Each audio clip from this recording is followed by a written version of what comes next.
But Ryan was like, it's funny because sometimes I feel like my parents want me to get messed up and celebrate like that more than I do. And like, I just don't want to. It's just funny. But we ended up going to Topgolf that night. Jan had a drink, he had a beer, and he was like, it's just not, like, why would I drink this? It doesn't taste as good as a soda. A little recap action. Give you guys my thoughts on how the Stepladder went. It was a crazy weekend. A little late lunch.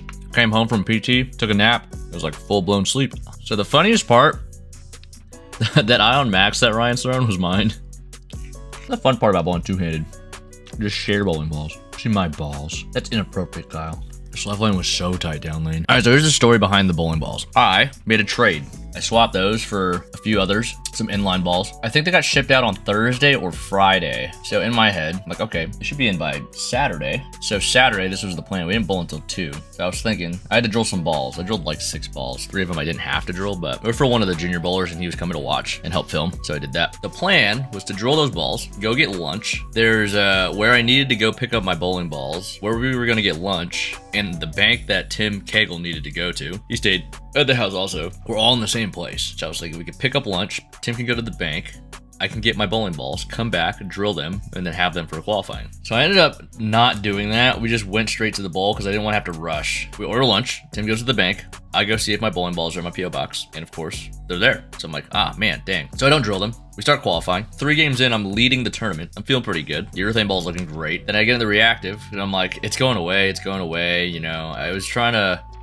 balance the success probability of making the switch because I'm looking around, scores are super low, and I'm like, I can keep throwing the urethane ball, and I could probably shoot 190 every game throwing the urethane ball. Did not want to do that though. So I don't drill those balls. I end up going into reactive. I bowl 190 game 4, and then I hit a pair where I'm pretty sure the 2 lanes were very different, and I just never got my ball to do the right thing, and I shot 130. I start with the urethane ball. I wash out on a bad shot. I get it up the lane on the lane that probably hooked more. Big 4. I switch urethane balls, strike, split. So I have 40 in the 4th. I'm like, oh gosh, what do I do? So I start trying some reactive balls. I'm like, okay, so the urethane ball's gone. Split with the reactive ball. Split again with the reactive ball. So now I'm 6 frames in. I've got 60 in the 6th. I'm pretty sure I split again. So I have 70 in the 7th, and I'm like, I have to punch out for 160 now. Ended up bowling 130. I'm still okay. The coat jumped to like 20 or 30 over. I was 70 over. 190, 180. All of a sudden, we get to the last game, and I'm the cut.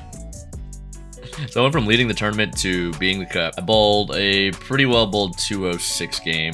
Ended up making the cut. I moved up a spot. So I qualified 23rd. And then we bowled the first round. The cut for the top 12 was about 100 over. So I was about 50 pins out. I start with 500 the first 2.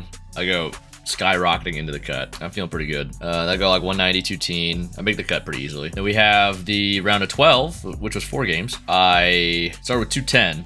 Off the rip, I'm like, oh my god, I have to shoot 750 the last year to make it. Because I'm like, I think I was 50 or 60 out of the show, but on the fresh, scores are pretty high. And the guy on my pair was already ahead of me. He bowled 240 the first game, so he ended up getting about 50 ahead of me after the first game. Second game, I bowled 240, but he bowls 270. So he goes into the show. I'm still out of the show by 50 or so. Bowl one more game. I shoot 220, nothing big. So I think the exact number was 47 out of the show with 1 to play. And I'm like, I have to shoot at least 260 here. I start with front 3. It was going pretty good. Then I go spare. And I made a ball change too. I go to one of the tour dynamics that I drilled. Oh yeah, sorry, I missed that part. I drilled those 2 tour dynamics on Saturday night for Sunday. I used them both to make the cut to the top 12. And then I get into them. Well, I'm split. I'm torn. I'm between the 2. So I go 9 spare with the weaker drilled one. And I'm thinking, okay, I have to punch out.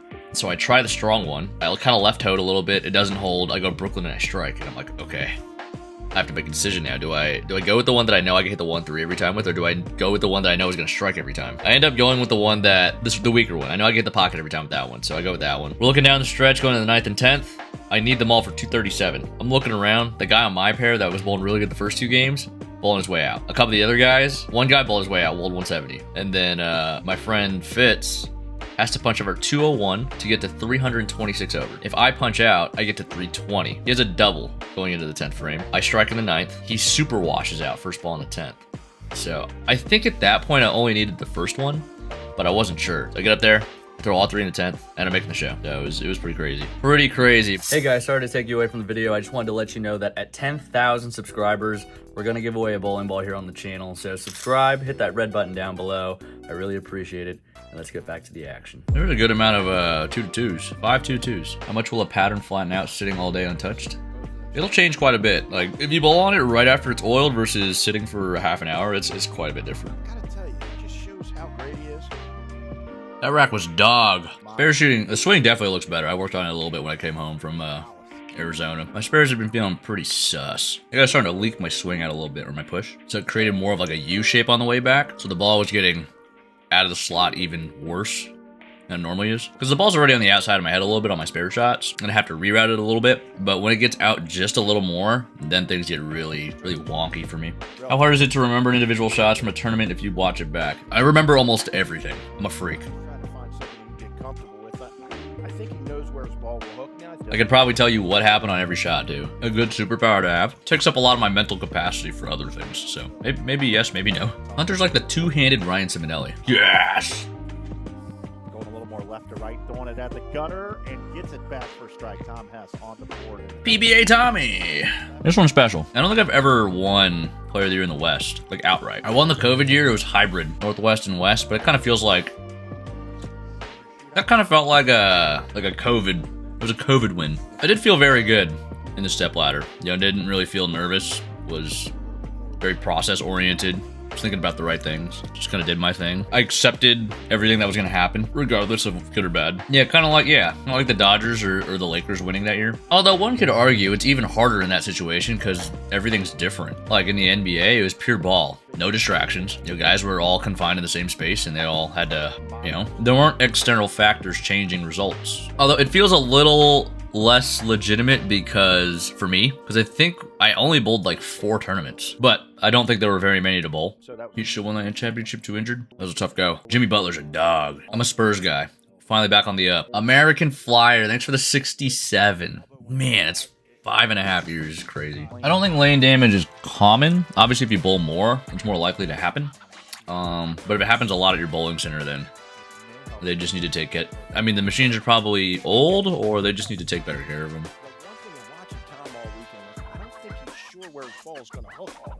Ooh, when I bowled 130, I had no idea where my ball was going to hook, when it was going to hook, if it was going to knock down pins that allowed other pins standing to be together. It was a tough time. I think me doing my boyfriend.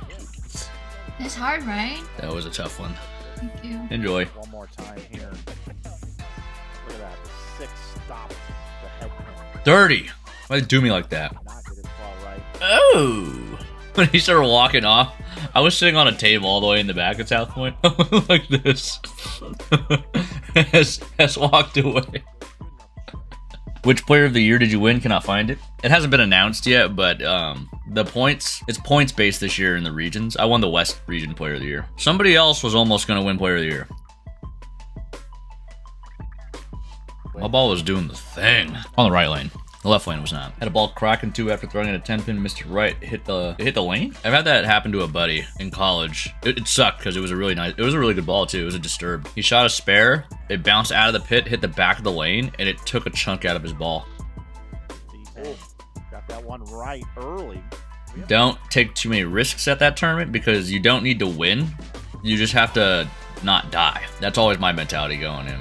Like obviously if I see it, and I know I can go for it, I'm going to go for it, but I'm always thinking about playing a little more conservatively. Like, I'm not going to take super high-risk moves, because it's not like, oh, I got a nut for the cut. You just got to chip away every day. You finish 20th every day, you have a chance to make Team USA. Especially if, on the youth side, you finish 20th every day, you're going to win the youth side, more than likely. My spare ball actually cracked. The red ball you see on there, it's cracking. If anyone's seen the F1 movie, Brad Pitt said, hope isn't a strategy. Just work so hard you can't do it wrong. Think about what you really want. If you really want to make the team, you're going to do what it takes to make the team. Just keep working hard, man. You'll be all right. That lane was so tight down lane. This is the regional Ryan won. Brian stayed at my house. The second I made the step ladder, I was like, yeah, pretty cool. Somebody in my house is going to win the tournament. And it wasn't the guy that lives in the house. Brian also doesn't have 3 regionals bowled in the West, which is 1. Recorded here on Bowl TV.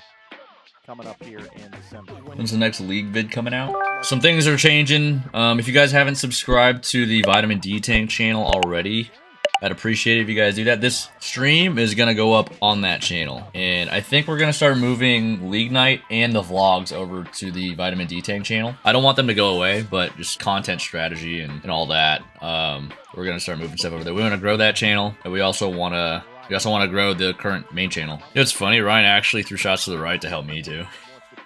He asked me, he's like, "You want me to make push? You want me to make hook?" I was like, "It don't matter, man. I'm gonna make hook to the right. If you want to help accelerate it, go for it. If you want to try to make some hold, go for it." These are just the practice shots, and they didn't erase the practice shots until halfway through the game, I think. Equinox solid. Guys, ignore the score for now. Those are the practice shots. I did move one board to the left to start the match on the right lane. I did not move on the left lane because I knew it was tighter down lane, so I was just waiting for my ball to break loose in the front. It did come to me a little more this game. Man, I was reading the comments in 220's video, the three-handed one. People are still hanging on this pineapple thing. But I see it more in his videos than my videos, which is kind of wild. I don't get it, man. Why are people weird like that? The worst part about all that is I like pineapple. It's funny for like 5 minutes if I'm honest. I mean, it was never funny to me because I knew the context. I've never had pineapple with Taijin. I actually feel sad for the people that are commenting that because to me, that means they have so little going on in their life that they have to attach themselves to something like that. So I really do feel for those people. Like, you got to involve yourself with other people's business and attach yourself and make you just want to be a part of something. The physics blackout? You mean the pineapple? The actual pineapple? I was just trying to make light of the situation. I want to fight everyone who comments on BS on your Insta. I appreciate it. I don't bother with them though. They don't matter. You know how many people reached out to me, like DM me with like pineapple related stuff? And the previous message from a long time ago was, "Hey Darren, how can I win a free ball?" The switch up is crazy. The fakest of fans. It's the most busted shot I've ever seen. Yeah, it was. That's just some stars aligned stuff right there. Everyone's a fan when free balls are available, I guess. I don't think you really consider those fans, but at the same time, as a content creator, I am using that to gain subscribers and followers, so can't really fault them for that. But when they switch it up and they flip the script, then that's like, okay, all right. Is that how I know I made it? Is that I became a meme? Any other staff you would consider? Considerations are always open. You know, you can't be closed-minded. I am very big on loyalty, but that rack was terrible. You know, you gotta understand your worth, and if a company's not willing to pay you what you would like to be paid, then you gotta keep an open mind. Would I love to stay with Storm for the rest of my career and like be the only staff I've ever been with? Yeah, absolutely. I mean, I feel like they've treated me great. I feel like a family. I love the people that work for Storm. If at some point it gets to where I feel like they don't see my value anymore and another company does, then I have to have that hard conversation with myself. Yeah, I know it has nothing to do with Storm. That's what I'm saying. Like where do people get off thinking that they know more than the companies themselves? Have you ever thrown a purple hammer before? I have never owned a purple hammer. Never in my life. I signed with Storm back in 2014. The purple hammer came out in 2016. This is a little easier. I got a little scared when he started coming over. I'm like, whoa, here comes S. We practice for the Masters? Brother, I practice every day. You're more than welcome to come whenever you want. I don't practice for specific tournaments. I practice just to be ready at all times. 8 2-2s. That's one thing you want to look at. That will, when you see a pattern graph, look at the number of 2-2s, the loads in the two, like the 2L to 2R. If there are a lot of those, that probably means the scores are going to be quite low. You got to analyze the results. What don't you do well? What holes do you feel like you have? And then work on that. I didn't throw that one very good. That was, there was the give me one, you owe me one. One was for the light 4, and then one was for the bad rack wrap 10. Right now, I'm saying I got one. They owe me one more. I'm like, they owe me one more. I walked away from that and went, now we're even. Bryson DeChambeau and D10 golfing video. There's nothing I do better than him. Actually, I might be able to get my wedges closer than him. My wedge game was quite nice the last round. I just putt like an asshole. I hit one to a foot. I hit my approach shot on a par 5 to like 4 feet, and I lipped the putt on a par 5. I was so sad. That was the best looking eagle I've ever had in my life. Little downhill slider. I also had mud on my ball. I don't know if that's why I missed, but I don't think it helped. Another bad rack. Let's go to the next match. I need to see what happened here because the worst thing that could have happened in this match was me striking on this shot. It's the first frame. He struck almost every time. important to get that first hit. The worst thing about this game, in my opinion, is your results don't reflect how much you improve. It really, you just have to trust that you're doing the right things, and that things will just click at some point. This just bowling's weird, man. You can throw a good shot and not get the result you want. You can throw a terrible shot and get the result you want, and it's so dependent on checking all the right boxes. You know, like throwing a good shot is only checking one part of the. Is one part of the equation, is checking one box. Our boy Shkanen told me the same thing in League Bowling isn't a result-based game. I wonder where he learned that from. I wish he would bowl more. I wish he would just move to Vegas, and he can be such a great bowler. I mean, a lot of it was injury related. You know, he had a really good year. He almost won, finished second. I think he was like 10th in points. That was the year the two of us were rooming together, and we were going everywhere together. And you know, he would come out to Vegas and practice every so often, and we were moving, man. We were moving. What was Darren doing with the red ball this weekend? You were there the entire time. You know. And to bowl good on the lanes, like you said, he beat EJ, right? And now this. Sometimes, like Kelly Clarkson says, who's in town right now, what doesn't kill you makes you stronger. What is... Alright, Mike. You think the video's gonna be good? I haven't looked at any of the clips, and I hope it is. I over the top that one, so here. Okay, this is what I need to explain about the urethane ball, guys, because a lot of people look at the urethane ball and how to use it the wrong way. You don't want to throw it to a spot. You want to make it hook early. So me making that mistake by getting my hand around it too quick, the reason why I'm striking so much is because I'm getting it to hook early. But that missed because it is hooking in the spot that I want it to, but I got my hand around it. So that is the same as you getting your hand around a reactive ball and it hooking too much down lane. My ball hooked too much and got offline really fast because I got around it. But that spot's also blowing up because I've been sitting in the same spot for 2.5 games now. Any opponents make you nervous? Yeah, just Arachnid Kid. He makes me really nervous. I like low heel duff my drives when he watches me. The Kelly reference was insane. Yeah. Ryan's another guy that makes all the balls look good. He makes the eye look gross. He makes all of them look gross. He gets his ball to hook earlier than anybody on Team USA. Like, we talk about release ratios. So 1-to-1 is when your ball is going forward. If you had a release ratio of 1, your ball is basically going dead forward off your hand. It's impossible, by the way. You can't do it. Oh, well, it's not impossible. It's unusable. Ryan is like 1.35 or something like that. Vi and I are 1.48, which is great. I love to see that because now that means we could use the same balls at the same time when we bowl doubles. It makes sense for us to do that. As before, like, I used to be about a 1.8 release ratio, so that means it takes longer for my ball to get to the 1-to-1. So I typically wouldn't be throwing the same balls at the same time as Chris. My release ratio has come down a bunch, so I am able to get my ball to hook earlier. But the ball itself doesn't slow down as much because of the thumb hole, or no thumb hole. Am I in the new PBA 26 game? Yes, I am. All right, this was pretty much the make or break moment of the match. I think I moved 1 and 1. Just didn't throw it fast enough. Okay, I think we can officially say that lane is hooking. Yeah, I got pretty stuck after I tripped a 4. I knew I had to get out of it. Ring 10 and a messenger. Takes it out.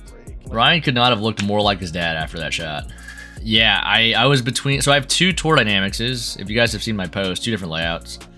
I was between going to the more conservative one, like I did to make the show, and the aggressive one. And I think I threw enough urethane balls on this pair to go to the stronger one. And I also threw in the fill the match before, so I probably should have just gone to that. And then I also 2-pinned with the weak one, so I just made the wrong move. I think if I had a ball rep there to talk to. Oh, and it goes down. He didn't know it went down. Looked like it was standing there for a second, but it was falling. Every time you mention a ball, it skyrockets on eBay every time. Really? Like what? Like the tour dynamics? Do I have that much control? That's wild. That's crazy. Tour dynamics is a ball that, like, when I go on tour, I have to have this ball.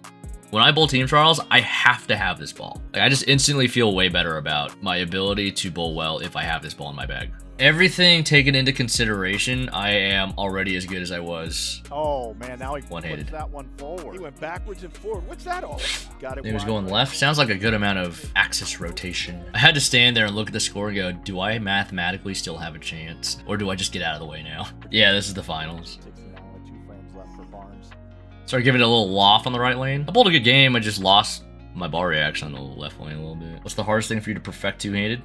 Ooh, nothing is perfect by any means. But some of the things I struggle with the most early on was definitely keeping my hand behind the ball, developing more lateral spine tilt so I can get my swing to rock using both hands.